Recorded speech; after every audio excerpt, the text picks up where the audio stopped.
Vous êtes de plus en plus nombreux à nous suivre sur www.gms.sn. Bienvenue dans le rendez-vous de l'actualité. Tout de suite les titres de ce journal. Les coupures d'électricité reprennent du service à Ziguinchor. Depuis quelques jours, la ville est régulièrement plongée dans le noir aux grandes dames d'une population de plus en plus éprouvée. Peu ou pas connue, il y a quelques années, la cybercriminalité commence à étendre ses tentacules à Ziguinchor, une éventualité qui hante le sommeil des internautes. Tels sont les titres que nous serons heureux de développer pour vous dans ce journal qui sera sanctionné par la revue des titres. Bienvenue dans ce JDN de ce 4 mars 2016. Les coupures d'électricité ont refait leur apparition dans le quotidien des Ziguinchorois. Du coup, de nombreux foyers sont privés de courant par la Sénélec qui reste muette sur les raisons. Voici le reportage de Denise Isabelle Kali. Depuis quelque temps, la population ziguinchoroise vit dans le noir avec le retour des coupures de courant. Un souci pour cette dernière qui voit leur travail ou activité s'arrêter. Ça n'arrange pas parce que nous on prend les engagements, le client vient et nous donne le travail, on doit engager le travail, donner un rendez-vous fixé. Quand le coupure vient, ça force les rendez-vous. Chaque fois coupure d'électricité, ça ne va pas. Tu sais que là c'est des problèmes. Surtout les menuiseries métalliques, les menuiseries de bois qui utilisent de l'électricité, ça pose des problèmes. La population déplore cette situation et fait appel aux autorités pour trouver des solutions afin de résoudre ce problème qui a un impact sur la sécurité et sur l'activité économique. Il faut la réaction de la commune. Les coupures d'électricité, ça a duré, ce n'est pas aujourd'hui. Vraiment, il faut un changement. Le courant, c'est une nécessité même. Qu'il y ait de communication, que la population soit au courant des coupures. La population tente tant bien que mal de s'adapter à cette situation. Seulement, elle invite la société d'électricité à faire des annonces pour permettre aux uns et autres de prendre leurs dispositions. La cybercriminalité est devenue une menace contre la paix en Afrique. Le Sénégal est certes un des pays les moins touchés, mais aujourd'hui, le phénomène commence à étendre ses tentacules, même dans la région du Sud. C'est le reportage du jour que vous propose la rédaction du groupe Médias du Sud sous l'appréciation de Maïmounaba. La cybercriminalité inquiète de plus en plus les gérants actifs. Les vols d'identité ou d'informations personnelles ont été les actes privilégiés en 2015. Ainsi, elle s'accentue sur les vols d'informations financières. Ici à Ziguinchor, ce phénomène n'est pas si répandu. Néanmoins, se traduit par des violations de la vie privée et des tentatives qui échouent des fois, nous dit un gérant de cyber. Avec le modernisme, il y a pratiquement des gens qui ont l'expérience par rapport aux autres. Imagine-toi quelqu'un qui ouvre une boîte alors qu'il ne sait pas manipuler sa boîte pour l'ouvrir. Et quand tu demandes par exemple quelqu'un de l'ouvrir, il peut pirater en même temps parce qu'il va lui donner un mot de passe. Et je lance un appel à tous ces derniers de faire attention. Le phénomène touche de plus en plus les abonnés des réseaux sociaux, quelquefois victimes de piratage. Des fois, mon compte est piraté, car des amis à moi m'appellent pour me dire que j'ai posté des vidéos bizarres. J'ai une fois aussi reçu un appel anonyme pour m'arnaquer. Heureusement qu'un ami à moi m'a aidé à l'éviter. J'appelle tout le monde à être prudent. Moi non, car j'ai pris toutes les mesures nécessaires pour ça. Et surtout sur mon compte Facebook est totalement sécurisé.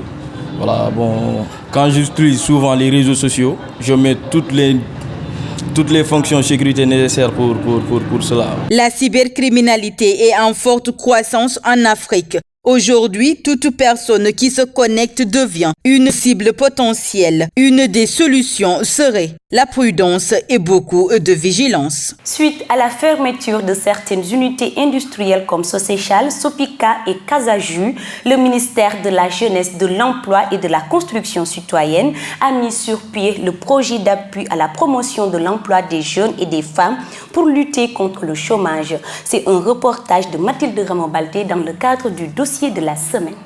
Pour relever la productivité en vue de favoriser l'émergence et la suivi des micro, petites et moyennes entreprises et de sédentariser les jeunes et les femmes, le gouvernement du Sénégal a mis en place un projet d'appui pour améliorer les opportunités de création d'emplois. Il s'agit de faciliter l'auto-emploi à travers des formations qualifiantes. C'est une réalité aussi que beaucoup d'entreprises ont fermé, surtout les entreprises dans le domaine de la pêche, Crustagel, Socéchal, Cajaju, entre autres. Bon, c'était dû en partie à la situation sécuritaire que la région a connue.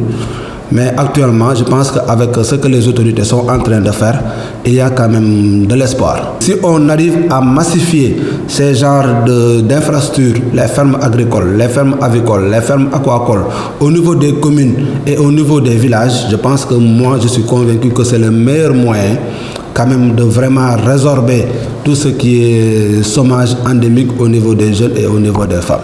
La création de ce projet répond à cette volonté de mettre en place un mécanisme permettant de valoriser l'accès des bénéficiaires du financement des institutions financières locales en s'attaquant notamment aux obstacles. La revue des titres porte la signature de Moussou Djidjo. Bonjour chers internautes et merci de nous rester fidèles pour la revue des titres de ce vendredi 4 mars 2016. Sud Quotidien titre à sa une. Référendum du 20 mars, Macky installe son état-major. Profanation des tombes et persistance des pratiques peines, les Sénégalais tentés par le diable. Jean Ping, candidat à la présidentielle au Gabon, le peuple gabonais ne veut plus de ce régime familial. Référendum, défi de la participation et vote du oui, Macky à l'épreuve de Senghor et Wade. À la une du Populaire, contrefaçon de signes monétaires, plus d'1 milliard en faux devises et CFA saisis. Le coup de fil a eu lieu jeudi à 1h du matin à l'unité 26 des Parcelles Assainies. 2 hommes placés en garde à vue. Vol avec effraction, le siège de la FGTS visité par des cambrioleurs. Bataille pour le oui au référendum du 20 mars, Macky s'en prend aux opposants et envoie ses généraux au front. Dansokho qualifie l'opposition d'association de malfaiteurs. Campagne référendaire, Niani Bagna sur le terrain ce week-end. Caravane de l'espoir, Gakou chasse sur les terres de Moustapha Diop. Stade, le quotidien du sport affiche à sa une, Khalilou Fadiga reparle du mondial 2002. On savait qu'on allait fumer la France. Perdre contre la France aurait été une humiliation. Notre génération était exceptionnelle. Diouf et moi, on est différents. Sénégal-Niger, liste des 26 lions ce vendredi, Pape Seydou Ndiaye comme 3e gardien de but. Coupe de la Ligue premier tour, Guédiawaye ouvre la succession de la douane. Basket, accusé de dopage en Italie, Mohamed Faye abrège sa saison. Nous terminons avec Sunulam. Combat du 13 mars, préparation contre Garga, Boy Niang s'installe à Malibu. Après sa victoire sur Ablaye Ndiaye, Gris 2 peut-il snobber Reug? Max Mbargane, un combat logique. Ngagne, un duel prématuré. Kati Diop sur la défaite d'Ablaye Ndiaye. Je ne voulais pas du combat car, gala de Gandiaye, 3 lutteurs en demi-finale. Où est passé le règlement? C'est tout pour la revue des titres parvenue à la rédaction du groupe Média du Sud. Merci de nous avoir suivis, chers internautes. Quant à moi, je vous donne rendez-vous demain. Au revoir. C'était l'essentiel de ce qu'il fallait retenir. Mesdames et messieurs, merci d'avoir suivi ce journal. Et surtout, n'oubliez pas que la vie est un combat et chaque jour est une bataille.